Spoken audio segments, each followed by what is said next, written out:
The press labeled us, you know, women's lib. And I thought it was funny. I didn't even think about it. All I knew is that I didn't feel tennis was right.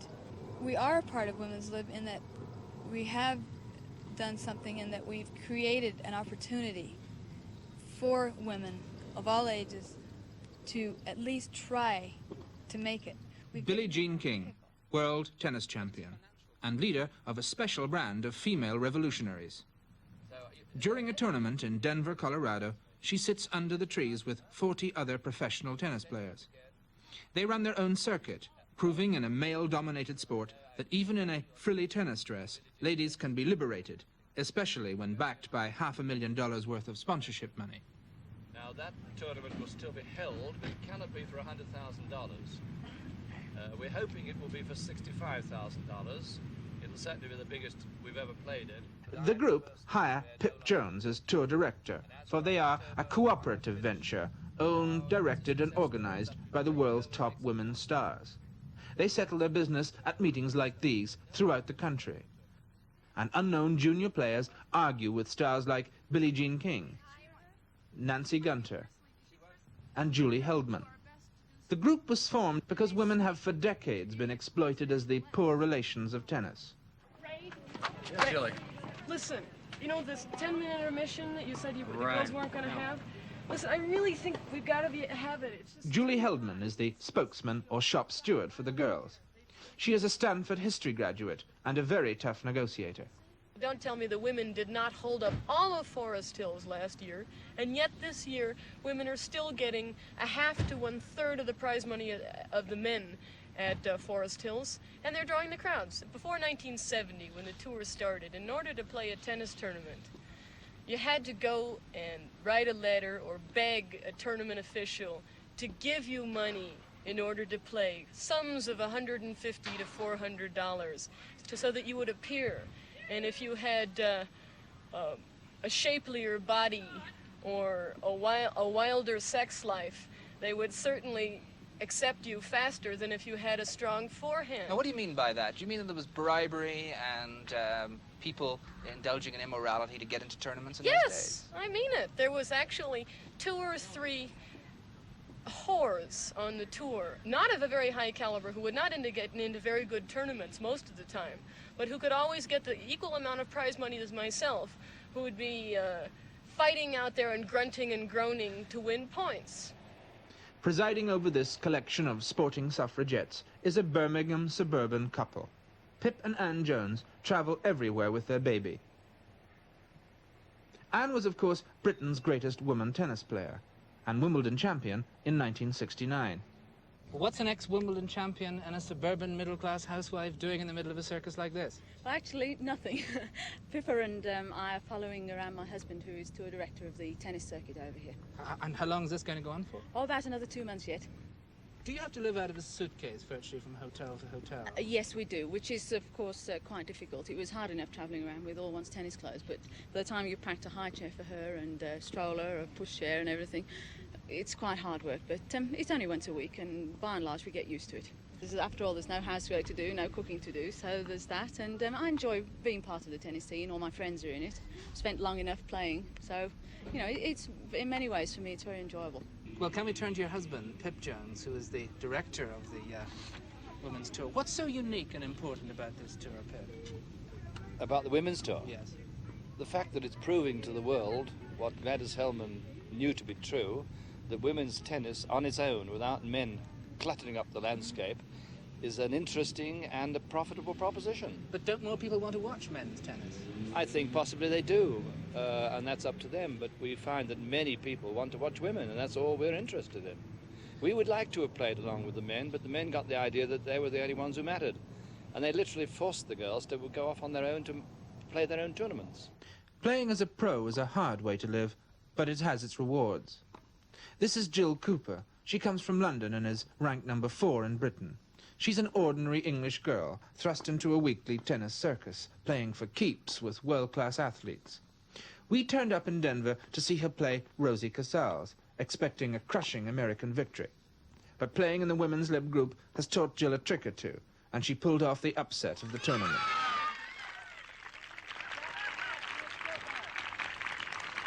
It's Bill Kugler. Goes there as a foul. She wins 6 games to 4, 6 games to 2. Stick around, ladies and gentlemen. There'll be a doubles match in about 15 minutes. Because the competition's so high, you know, you're playing with good players all the time, therefore you must improve. How good have you become in terms of where you were last year and where you are now? I've played a lot of tennis. I think I'm at least 15 a game better. And do you recommend any young girl, supposing there was a young girl back at home, wherever you come I'd from? recommend anyone to come out here because the practice facilities are good, the competition's good. If you're capable of improving, I think this is the place to come. Not so lucky is Corinne Molesworth, the fresh-faced daughter of a Devon market gardener. She goes out in the first round.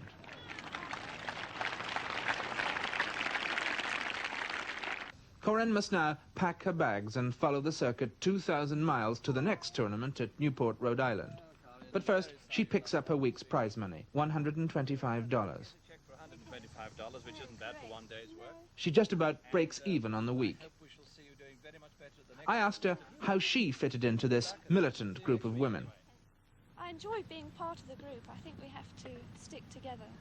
But I think I'll leave the politics to, you know, the people that know a bit more about it than me. Yes, I see. Now, where do you stay when you come to these tournaments? We usually put up in homes. What sort of a place are you staying in this time yourself? Oh, a fabulous home. Fantastic. It's like a mansion.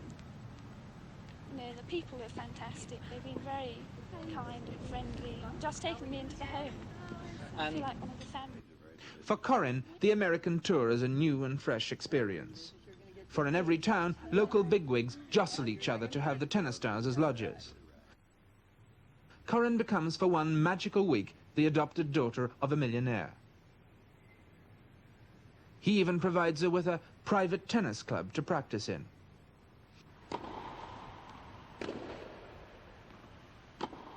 Corinne is polite enough to play with the family, but then this is her first wide-eyed trip to the United States.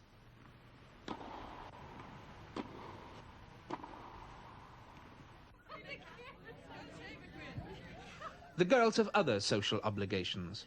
Their prize money comes from sponsors who usually like to show off their expensive performers, and this means a round of cocktail parties and social engagements. It's great fun for the juniors, who don't expect to win, but for the established stars, it can be a hardening experience, making them cynical or even world-weary. I think it's about time I quit. Why do you think that? Oh, I think tennis is a good life, but I don't think it will be a part of my whole life, and I think it's about time I make some other steps. What's, for example, what? Get married, you think? I think so, yeah. But what's it like to be, if you'll forgive the expression, a spinster on the tennis tour? It can be really difficult, you know, because you're traveling so much. You're 1 week after 1 week somewhere, and if you meet somebody nice, you can never see it again, or you know, it will be very difficult. So I think it's a very difficult social life on the tour. How does this affect your game? What do you do then? Oh, I behave very badly. I bang my racket, or throw the ball up in the air, or swear. I mean, I do a lot of things that I should not do. Somebody was telling me that you usually swear in the same language of the umpire speaks. Is this true? No, sometimes, you know, by example, in France, I will swear in English, and when I'm in here, I will swear in French, so nobody will understand what I'm saying. I think that's the best way to do it, really. Ken? Yeah, I won today. Yeah. Well, pretty well. I won 6-1, 6-1. No one could be a tougher professional than Nancy Ritchie Gunter. She is now 30 years old and has played for 5 hours a day since she was 10. She lives in hotel rooms and calls her husband in San Angelo, Texas, twice a day. Whenever she loses, she takes the next plane home. Tennis really comes not first, but equal to, say, my marriage. How long will that last? 30, 40? The tennis, I mean. Not the marriage. I don't know on either one, really. Now, probably another 4 or 5 years. Really? As long as you're going to play till you're 34? I would like to. 35? Yeah. Now, you've voluntarily decided not to have a family. Yes. Could you just tell us about that? Well, I've led a regimented life for 20 years, and I mean really regimented. My time has really not been mine at all for 20 years. And I feel that I don't really want to be tied down for another 20 after I quit playing tennis. I want to be able to do what I want to, you know, if I want to take a vacation or no matter what it is, I don't want to be tied to a home with children. You could have had a family now and a pretty home with a white fence around it and, you know, barbecue on the porch and things. Fortunately, I have a husband who feels that, you know, it's more or less a gift to have the talent to be at the top in whatever field it may be. And I think, you know, Larry likes the idea that I'm a free thinker. He enjoys that. He likes to see people with spirit who are willing to go out and do what they feel is right in their own minds. And, you know, I know Larry knows that I love tennis very much. As far as a family, you know, I think there's still time for a family. Larry is like, you know, he's 27 years old. He's not 35. I think if you were 35, I would be more apt to say, oh, you know, we should have a family right now. And Larry's had a lot of things he's wanted to get done in his career. How much longer are you going to keep all this up? How much longer are you going to go on? To be honest with you, I thought I would have quit by now. But fortunately, we did get into a situation where some of my other dreams for the sport of tennis have come true. The Women's Lib Tour could never have started were it not for one American company. The Philip Morris Group manufactures Virginia Slim cigarettes, a product aimed at the liberated woman. The suppressed creature of former days, refused permission to smoke by a male chauvinist world, is transformed into a groovy chick, complete with dangling cigarette and the slogan, "You've come a long way, baby."